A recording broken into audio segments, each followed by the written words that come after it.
Car नहीं लाई है, मेरे घर से निकल जा। जब कार लेकर आना तभी इस घर में कदम रखना। पिताजी, मैं लुट गई, मैं बर्बाद हो गई। क्यों बेटी, क्या हुआ? तू रो क्यों रही है? मेरे पति ने मुझे घर से निकाल दिया। उन्होंने कहा है जब कार लेकर आना तभी उनके घर में कदम रखना। दोपहर का समय था। सूरज सिर के ऊपर चमक रहा था, लेकिन उससे भी ज्यादा गर्म माहौल उस बड़े से घर के आंगन में था, जहां एक बहू की इज्जत को सबके सामने कुचला जा रहा था। घर के बाहर कई औरतें खड़ी होकर तमाशा देख रही थीं। कोई धीरे धीरे बातें कर रहा था तो कोई मजे लेकर मुस्कुरा रहा था। लेकिन उन सब के बीच दरवाजे के पास खड़ी नंदिनी की आंखों से आंसू लगातार बह रहे थे। उसके हाथ कांप रहे थे, चेहरे पर डर साफ दिखाई दे रहा था। तभी उसके पति राघव ने गुस्से में उसका हाथ पकड़ा और जोर से धक्का देते हुए बोला, समझ नहीं आती तुझे? तेरे बाप ने शादी में कार देने का वादा किया था ना, तो अब बिना कार के इस घर में तेरी कोई जगह नहीं है। नंदिनी लड़खड़ाकर जमीन पर गिर पड़ी। उसके हाथ में पहनी चूड़ियां टूट गईं। वह रोते हुए बोली, राघव, प्लीज ऐसा मत करो। पापा पहले ही बहुत कर्ज में हैं। उन्होंने मेरी शादी के लिए अपनी जमीन तक बेच दी। लेकिन राघव का दिल पत्थर बन चुका था। उसकी मां यानी नंदिनी की सास सामने खड़ी ताने मारते हुए बोली, अरे हमने कौन सा ज्यादा मांग लिया? आजकल हर कोई कार देता है। हमारा बेटा कोई छोटा मोटा आदमी नहीं है। नंदिनी हाथ जोड़कर बोली, मां जी, मैं नौकरी कर लूंगी, थोड़ा समय दे दीजिए, मैं खुद पैसे जोड़कर कार दिला दूंगी। लेकिन तभी सास ने उसके मुंह पर दुपट्टा फेंकते हुए कहा, हमें तेरी कमाई नहीं चाहिए, हमें कार चाहिए, कार। आसपास खड़े लोग सब देख रहे थे, लेकिन किसी ने आगे बढ़कर नंदिनी का साथ नहीं दिया। तभी राघव जोर से चिल्लाया, निकल जा मेरे घर से, और सुन, जिस दिन कार लेकर आएगी उसी दिन इस घर में वापस कदम रखना। यह कहकर उसने नंदिनी का बैग बाहर फेंक दिया। बैग जमीन पर गिरा और उसमें रखी उसकी मां की तस्वीर बाहर निकलकर धूल में जा गिरी। नंदिनी कांपते हाथों से तस्वीर उठाने लगी। उसकी आंखों से आंसू टप टप गिर रहे थे। उसे विश्वास ही नहीं हो रहा था कि जिस इंसान के साथ उसने 7 फेरे लिए, आज वही उसे सड़क पर छोड़ रहा था। कुछ देर तक वह घर के बाहर खड़ी रही। उसे उम्मीद थी कि शायद राघव का दिल पिघल जाए, लेकिन अगले ही पल दरवाजा उसके मुंह पर बंद हो गया। धड़ाम! उस आवाज ने नंदिनी का दिल तोड़ दिया। वह धीरे धीरे सड़क पर चलने लगी। तेज धूप उसके चेहरे पर पड़ रही थी। पैरों में चप्पल तक ठीक से नहीं थी, लेकिन उससे ज्यादा दर्द उसके दिल में था। चलते चलते उसे अपनी शादी का दिन याद आने लगा। कैसे उसके पिता राम प्रसाद ने लोगों से कर्ज लेकर शादी की थी। कैसे उन्होंने बेटी की खुशी के लिए अपनी जिंदगी भर की जमा पूंजी खर्च कर दी थी। उन्हें उम्मीद थी कि उनकी बेटी राज करेगी, लेकिन आज वही बेटी सड़क पर अकेली चल रही थी। करीब आधे घंटे बाद नंदिनी अपने मायके पहुंची। घर छोटा सा था, दीवारों का रंग उतर चुका था। दरवाजे के पास उसके पिता पुराने कपड़ों में बैठे सिलाई कर रहे थे। जैसे ही उन्होंने नंदिनी को उस हालत में देखा, उनके हाथ रुक गए। अरे नंदिनी, उन्होंने घबरा कर पूछा, बेटी, तू इस समय यहां? सब ठीक तो है ना? बस इतना सुनते ही नंदिनी अपने पिता के गले लगकर जोर जोर से रोने लगी। रामप्रसाद के चेहरे का रंग उड़ गया। क्या हुआ बेटी, किसी ने कुछ कहा क्या? नंदिनी रोते हुए बोली, पिताजी, मैं लुट गई, बर्बाद हो गई। रामप्रसाद की आंखें भर आईं। उन्होंने कांपती आवाज में पूछा, क्यों बेटी, क्या हुआ? नंदिनी ने रोते हुए कहा, मेरे पति ने मुझे घर से निकाल दिया। उन्होंने कहा है कि जब कार लेकर आना तभी उनके घर में कदम रखना। यह सुनते ही रामप्रसाद के पैरों तले जमीन खिसक गई। उनके हाथ कांपने लगे। लेकिन मैंने तो शादी में सब कुछ दे दिया था बेटी, नंदिनी दर्द से बोली। उन्हें सब कम लगा पिताजी। रामप्रसाद की आंखों से आंसू निकल पड़े। उन्होंने अपनी बेटी के सिर पर हाथ रखते हुए कहा, मुझे माफ कर दे बेटी, मैं तुझे खुशियां नहीं दे पाया। नंदिनी तुरंत बोली, ऐसा मत कहिए पिताजी, गलती आपकी नहीं है। लेकिन अंदर ही अंदर वह टूट चुकी थी। उसी समय अंदर से उसकी छोटी बहन गुड़िया बाहर आई। जैसे ही उसने नंदिनी को रोते देखा, वह घबरा गई। दीदी, क्या हुआ? नंदिनी कुछ नहीं बोली। रामप्रसाद ने अपनी आंखें पोंछते हुए कहा, कुछ नहीं बेटा। लेकिन घर का माहौल देखकर गुड़िया सब समझ गई थी। उस दिन पूरे घर में चूल्हा तक नहीं जला। रामप्रसाद चुपचाप एक कोने में बैठे रहे। उनकी नजर बार बार अपनी बेटी पर जा रही थी। उन्हें ऐसा लग रहा था जैसे वह हार गए हों। शाम होने लगी। नंदिनी कमरे में बैठी छत को देख रही थी। तभी उसके फोन पर एक मैसेज आया। मैसेज राघव का था। उसमें लिखा था, अगर 1 महीने के अंदर कार नहीं आई तो मैं दूसरी शादी कर लूंगा। यह पढ़ते ही नंदिनी के हाथ कांपने लगे। उसकी सांसें तेज हो गईं। उसे लगा जैसे किसी ने उसके सीने में खंजर घोंप दिया हो। वह फूट फूट कर रोने लगी। उधर रामप्रसाद बाहर बैठे आसमान की तरफ देख रहे थे। उनकी आंखों में बेबसी थी। उन्होंने मन ही मन फैसला कर लिया, चाहे कुछ भी हो जाए, मैं अपनी बेटी का घर टूटने नहीं दूंगा। अगली सुबह रामप्रसाद बहुत जल्दी उठ गए। उन्होंने अपनी पुरानी फाइल निकाली। उसमें उनकी जमीन के कागज थे। घर में अब बस वही आखिरी जमीन बची थी जो उनकी पत्नी की आखिरी निशानी थी। उन्होंने कांपते हाथों से कागज उठाए और धीरे से बोले, अगर यह जमीन बेचने से मेरी बेटी की जिंदगी बच सकती है तो मैं यह भी बेच दूंगा। लेकिन उन्हें नहीं पता था कि किस्मत उनके लिए एक ऐसा तूफान लेकर आ रही है जो सिर्फ उनकी नहीं बल्कि राघव और उसके पूरे परिवार की जिंदगी बदलने वाला था। अगले दिन सुबह सुबह रामप्रसाद गांव के सबसे बड़े जमींदार के घर पहुंचे। उनके हाथ में जमीन के कागज थे और आंखों में बेबसी। जमींदार ने कागज देखते हुए पूछा, रामप्रसाद, तुम सच में अपनी आखिरी जमीन भी बेचना चाहते हो? रामप्रसाद ने भारी आवाज में कहा, हां मालिक, मेरी बेटी का घर बचाना है। जमींदार कुछ पल उन्हें देखता रहा, फिर बोला, ठीक है, लेकिन इतनी जल्दी में पूरी कीमत नहीं मिल पाएगी। रामप्रसाद ने सिर झुका लिया। जो मिल जाए वही ठीक है। शाम तक सौदा हो गया।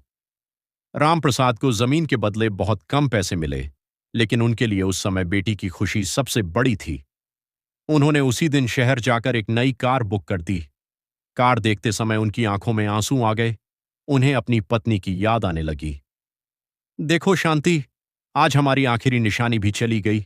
बस बेटी का घर बच जाए। 2 दिन बाद कार घर के बाहर आकर खड़ी हो गई। चमचमाती नई कार देखकर मोहल्ले वाले भी हैरान रह गए। लेकिन उस कार की चमक के पीछे एक बाप की पूरी जिंदगी बिखर चुकी थी। रामप्रसाद ने नंदिनी को आवाज दी, बेटी चल, तुझे तेरे घर छोड़ आते हैं। नंदिनी की आंखें भर आईं। उसका दिल खुशी से ज्यादा दर्द महसूस कर रहा था। वह जानती थी कि इस कार के लिए उसके पिता ने सब कुछ खो दिया है। कुछ देर बाद दोनों राघव के घर पहुंचे। घर के बाहर कार रुकते ही पड़ोसी इकट्ठा होने लगे। राघव की मां की आंखें चमक उठीं। वह जल्दी से बाहर आई और कार को देखकर मुस्कुराने लगी। वाह, आखिरकार अक्ल आ ही गई तुम लोगों को। राघव भी बाहर आया। उसके चेहरे पर घमंड साफ दिखाई दे रहा था। उसने कार के चारों तरफ घूमते हुए कहा, अच्छा है, अब समझ आया ना हमारी इज्जत कितनी बड़ी है। रामप्रसाद ने हाथ जोड़ते हुए कहा, बेटा, अब मेरी बेटी को अपना लो। मैंने अपनी हैसियत से बढ़कर सब कुछ दे दिया। राघव हंसते हुए बोला, ठीक है, अब नंदिनी अंदर जा सकती है। नंदिनी जैसे ही आगे बढ़ी तभी अचानक रामप्रसाद को जोरदार खांसी आने लगी। उनका शरीर लड़खड़ाने लगा। नंदिनी घबरा गई।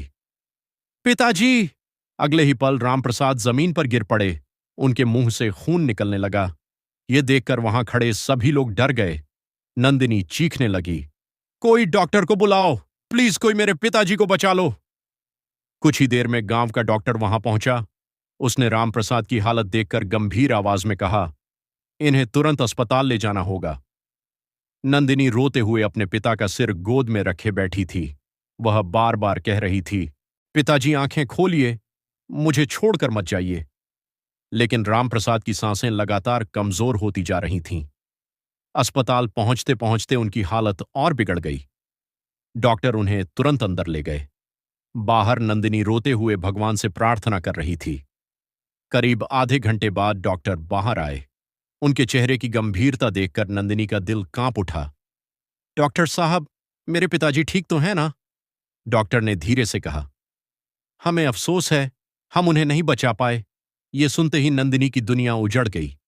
नहीं, उसकी चीख पूरे अस्पताल में गूंज उठी। वह जमीन पर बैठकर फूट फूट कर रोने लगी। उसके आंसू रुकने का नाम नहीं ले रहे थे। जिस पिता ने उसकी खुशी के लिए अपनी पूरी जिंदगी कुर्बान कर दी, आज वही पिता उसे हमेशा के लिए छोड़कर जा चुके थे। अस्पताल के बाहर खड़ा राघव भी यह सब देख रहा था। पहली बार उसके चेहरे का घमंड गायब था। उसकी आंखों के सामने बार बार रामप्रसाद का झुका हुआ चेहरा घूम रहा था, उनके जुड़े हुए हाथ, उनकी बेबसी और बेटी के लिए तड़पता हुआ उनका दिल। उसे पहली बार एहसास हुआ कि उसने एक बाप को मार दिया है। उधर नंदिनी अपने पिता के शव से लिपट कर रो रही थी। पिताजी उठिए ना, देखिए मैं वापस नहीं जाऊंगी उस घर में। मुझे कोई कार्य नहीं चाहिए, बस आप वापस आ जाइए। वह रो रो कर बेहाल हो चुकी थी। वहां मौजूद हर इंसान की आंखें नम थीं, यहां तक कि डॉक्टर और नर्सें भी अपने आंसू नहीं रोक पा रहे थे। रामप्रसाद का अंतिम संस्कार पूरे गांव की आंखों के सामने हुआ। लोग आपस में बस एक ही बात कर रहे थे, एक बाप अपनी बेटी की खुशी के लिए कितना कुछ सह जाता है। उस दिन पहली बार गांव वालों को एहसास हुआ कि दहेज सिर्फ पैसे की मांग नहीं, बल्कि किसी गरीब बाप की जिंदगी छीन लेने वाला जहर है। उधर राघव रात भर सो नहीं पाया। उसे हर पल रामप्रसाद की बातें याद आ रही थीं। अचानक उसे महसूस हुआ कि जिस कार के लिए उसने अपनी पत्नी को घर से निकाला, वही कार अब उसकी जिंदगी का सबसे बड़ा अभिशाप बन चुकी है। अगली सुबह वह नंदिनी के घर पहुंचा। उसकी आंखें लाल थीं, चेहरा उतरा हुआ था। जैसे ही नंदिनी ने उसे देखा, उसकी आंखों में नफरत भर गई। राघव हाथ जोड़कर बोला, नंदिनी, मुझे माफ कर दो, मुझसे बहुत बड़ी गलती हो गई। लेकिन नंदिनी की आंखों से आंसू बहते रहे। उसने टूटे हुए दिल से कहा, गलती? तुम्हारी गलती ने मेरे पिता की जान ले ली। राघव सिर झुकाकर रोने लगा।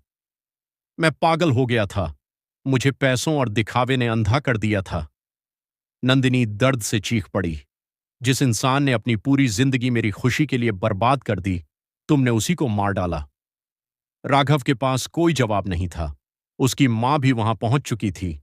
पहली बार उसके चेहरे का घमंड टूट चुका था। वह रोते हुए बोली, बहू, हमें माफ कर दे, हमसे बहुत बड़ा पाप हो गया। लेकिन नंदिनी अब बदल चुकी थी। उसने अपने आंसू पोंछे और दृढ़ आवाज में कहा, जिस घर में बेटी की इज्जत कार से छोटी हो, उस घर में मैं कभी वापस नहीं जाऊंगी। उसकी आवाज में इतना दर्द था कि वहां खड़े सभी लोगों का सिर झुक गया। नंदिनी ने आगे कहा, आज मेरे पिता नहीं रहे, लेकिन उनकी आखिरी कुर्बानी बेकार नहीं जाएगी। मैं हर उस बेटी के लिए आवाज उठाऊंगी जिसे दहेज के लिए रुलाया जाता है। उस दिन के बाद नंदिनी ने अपनी जिंदगी नए सिरे से शुरू की। उसने नौकरी की, अपनी छोटी बहन को पढ़ाया और गांव-गांव जाकर लोगों को दहेज के खिलाफ जागरूक करने लगी। धीरे धीरे उसकी कहानी पूरे इलाके में फैल गई। लोग कहते थे, जिस लड़की को दहेज के लिए घर से निकाला गया था, आज वही हजारों बेटियों की ताकत बन गई। उधर राघव हर दिन अपने की पर पछताता रहा। उसके घर के बाहर खड़ी वही कार अब उसे हर पल रामप्रसाद की मौत याद दिलाती थी। और जब भी गांव में कोई दहेज की बात करता, लोग सिर्फ एक ही नाम याद करते, रामप्रसाद, एक ऐसा बाप जिसने अपनी बेटी की खुशी के लिए सब कुछ खो दिया। यहां तक कि अपनी जिंदगी भी। रामप्रसाद की मौत को कई महीने बीत चुके थे, लेकिन नंदिनी के दिल का दर्द आज भी वैसा ही था। हर सुबह जब वह उठती तो घर के उस खाली कोने को देखकर उसकी आंखें भर आतीं, जहां उसके पिता बैठकर सिलाई किया करते थे। मशीन अब भी वहीं रखी थी, लेकिन उसे चलाने वाले हाथ हमेशा के लिए खामोश हो चुके थे। नंदिनी ने अपने आंसुओं को अपनी कमजोरी नहीं बनने दिया। उसने फैसला कर लिया था कि अब वह सिर्फ अपने लिए नहीं, बल्कि हर उस बेटी के लिए जिएगी जिसे दहेज के नाम पर अपमानित किया जाता है। सुबह से शाम तक वह मेहनत करती, कभी लोगों के कपड़े सिलती, कभी बच्चों को ट्यूशन पढ़ाती और रात में गांव की औरतों को इकट्ठा करके उन्हें समझाती कि बेटी कोई बोझ नहीं होती। धीरे धीरे गांव के लोग उसकी इज्जत करने लगे। जो लोग पहले तमाशा देखते थे, अब वही लोग उसकी हिम्मत की तारीफ करते थे। लेकिन दूसरी तरफ राघव की जिंदगी पूरी तरह बदल चुकी थी। जिस घर में पहले हंसी और घमंड की आवाज गूंजती थी, वहां अब हर समय सन्नाटा पसरा रहता था। राघव हर रात सो नहीं पाता था। जैसे ही वह आंखें बंद करता, उसे रामप्रसाद का कांपता हुआ चेहरा दिखाई देता। वह बार बार वही शब्द सुनता, बेटा, अब मेरी बेटी को अपना लो। और फिर अगले ही पल अस्पताल का दृश्य उसकी आंखों के सामने घूम जाता। वह डर कर उठ बैठता। उसके माथे पर पसीना होता और दिल तेजी से धड़क रहा होता। एक रात उसकी मां उसके कमरे में आई। उसने देखा कि राघव जमीन पर बैठा रो रहा था। बेटा, राघव ने रोते हुए कहा, मां, मैंने बहुत बड़ा पाप कर दिया। मैंने एक बाप को मार डाला। उसकी मां की आंखों से भी आंसू निकल पड़े। हम सब ने गलती की बेटा। लालच ने हमें अंधा कर दिया, लेकिन अब पछताने से क्या होने वाला था। गांव में हर जगह लोग उन्हीं की बुराई करते थे। रिश्तेदारों ने आना बंद कर दिया था। मोहल्ले वाले उनके घर की तरफ देखकर फुसफुसाते थे। यही वो लोग हैं जिन्होंने दहेज के लिए एक गरीब बाप की जान ले ली। ये बातें राघव के दिल को चीर देती थीं। उधर नंदिनी ने अपने पिता का सपना पूरा करने की ठान ली थी। उसने गुड़िया का कॉलेज में दाखिला करवाया। गुड़िया पढ़ाई में बहुत तेज थी। वह अक्सर अपनी दीदी से कहती, दीदी, मैं बड़ी होकर अफसर बनूंगी, फिर किसी गरीब को रोने नहीं दूंगी। नंदिनी मुस्कुरा देती, लेकिन उसके दिल में अपने पिता की याद और गहरी हो जाती। एक दिन गांव में दहेज के खिलाफ एक बड़ा कार्यक्रम रखा गया। आसपास के कई गांवों से लोग आए हुए थे। मंच पर जब नंदिनी को बुलाया गया तो पूरा मैदान तालियों से गूंज उठा। नंदिनी धीरे धीरे मंच पर पहुंची। उसकी आंखों में आत्मविश्वास था। उसने माइक पकड़ा और कुछ पल चुप रही, फिर भारी आवाज में बोली, दहेज सिर्फ पैसों की मांग नहीं है। ये एक ऐसी आग है जो गरीब बापों के सपने जला देती है। पूरा मैदान शांत हो गया। हर कोई उसकी बात सुन रहा था। मेरे पिता ने मेरी खुशी के लिए अपनी जिंदगी भर की कमाई लगा दी, अपनी आखिरी जमीन तक बेच दी, लेकिन फिर भी लालची लोगों का पेट नहीं भरा। यह कहते कहते उसकी आंखों से आंसू निकल पड़े। आज मेरे पिता इस दुनिया में नहीं हैं, लेकिन मैं चाहती हूं कि कोई और बेटी अपने पिता को इस तरह खोने का दर्द कभी महसूस न करे। लोगों की आंखें नम हो गईं। कई औरतें रोने लगीं। उसी भीड़ में पीछे खड़ा राघव भी सब सुन रहा था। उसका सिर शर्म से झुका हुआ था। नंदिनी की हर बात उसके दिल पर हथौड़े की तरह लग रही थी। कार्यक्रम खत्म होने के बाद वह धीरे धीरे नंदिनी के पास आया। नंदिनी, नंदिनी ने उसकी तरफ देखा, लेकिन उसके चेहरे पर कोई भाव नहीं था। राघव बोला, मैं जानता हूं कि मैं माफी के लायक नहीं हूं, लेकिन क्या मुझे अपनी गलती सुधारने का एक मौका मिल सकता है? नंदिनी ने शांत आवाज में कहा, कुछ गलतियां ऐसी होती हैं जिन्हें सुधारा नहीं जा सकता। राघव की आंखें भर आईं। मैं हर दिन मर रहा हूं नंदिनी। नंदिनी ने दर्द भरी मुस्कान के साथ कहा, जो दर्द तुम आज महसूस कर रहे हो, वही दर्द मेरे पिता ने अपनी आखिरी सांस तक महसूस किया था। यह कहकर वह वहां से चली गई। उस रात राघव पहली बार अपने पिता की तस्वीर के सामने फूट फूट कर रोया। उसे समझ आ चुका था कि पैसा और दिखावा इंसान को कितना नीचे गिरा सकता है। कुछ दिनों बाद गांव में खबर फैली कि राघव ने अपनी सारी संपत्ति गरीब लड़कियों की पढ़ाई और शादी के लिए दान करने का फैसला किया है। लोग हैरान रह गए जब उसकी मां ने पूछा, बेटा, यह सब क्यों कर रहे हो? तो राघव ने सिर्फ इतना कहा, शायद इससे किसी बाप की जान बच जाए। धीरे धीरे उसने दहेज के खिलाफ काम करना शुरू कर दिया। वह गांव गांव जाकर लोगों को समझाने लगा कि दहेज लेना पाप है। शुरुआत में लोग उसका मजाक उड़ाते थे, पहले खुद तो इंसान बन जा। लेकिन राघव सब सुनकर चुप रहता। उसे पता था कि उसने जो किया उसके बाद उसे हर ताना सहना होगा। एक दिन अचानक गुड़िया की तबीयत बहुत खराब हो गई। नंदिनी उसे तुरंत अस्पताल लेकर गई। डॉक्टर ने जांच करने के बाद कहा, इन्हें तुरंत ऑपरेशन की जरूरत है, नहीं तो हालत गंभीर हो सकती है। यह सुनते ही नंदिनी के पैरों तले जमीन खिसक गई।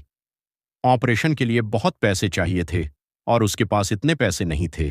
वह अस्पताल के बाहर बैठकर रोने लगी। हे भगवान, अब मैं क्या करूं?